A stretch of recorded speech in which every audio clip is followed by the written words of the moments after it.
Hello, everyone. It's really a bit of a surprise for me that I won this award and I'm here, because the last time that I took a science class, I was in grade 10, and I really hated sciences and anything to do with math, so that was never really my forte. So my background is in political science. So I started caring about science a few years ago. So about 4.5 years ago, my little sister, who was a 19-year-old student at the University of British Columbia, she had the common cold and she went to go visit UBC Student Health Services. And over there, the doctor gave her a sample of an Advil cold and sinus pill. So she took that pill, and within 12 hours, her entire body was covered with blisters, and she had to be transported by ambulance to Vancouver General Hospital, where once they did a biopsy, they told us that she would pass away in 1 or 2 days. So the disease that she had got was an adverse drug reaction to Advil and is called toxic epidermal necrolysis. And usually individuals who do get this disease, they don't end up surviving. So we were with her in the intensive care unit at Vancouver General for about 3.5 weeks, just praying and hoping that she would recover from that experience. So through some miracle, she did recover.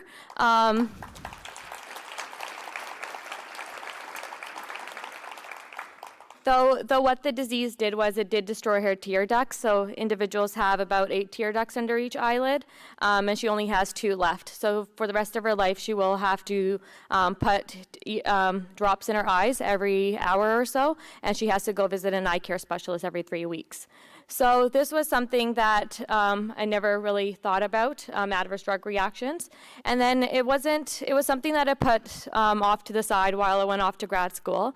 And then about 1.5 years ago, I came across an article in The Atlantic on genomics. And it was talking about how individuals have different gene variants, and gene variants can lead to adverse drug reactions, and they can also relate to many other diseases. So I went to Chapters and bought books on introductory to genomics and genetics, and started researching about this area that I knew completely nothing about.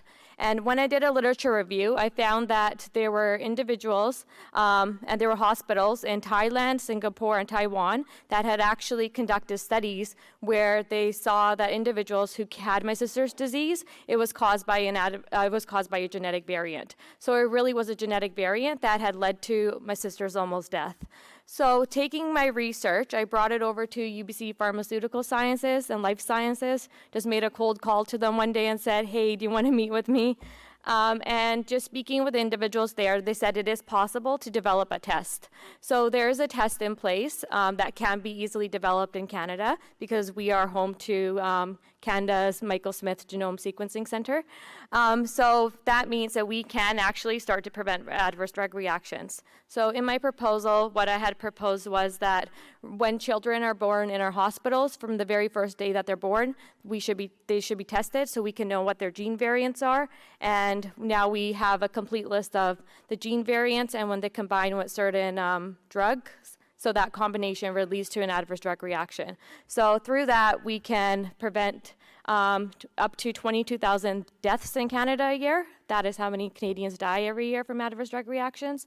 And also, just in BC alone, $1 billion of our financial expenditures go towards just treating adverse drug reactions. So there's billions of dollars in cost savings and thousands of lives that could be prevented if we use genetic testing to identify gene variants.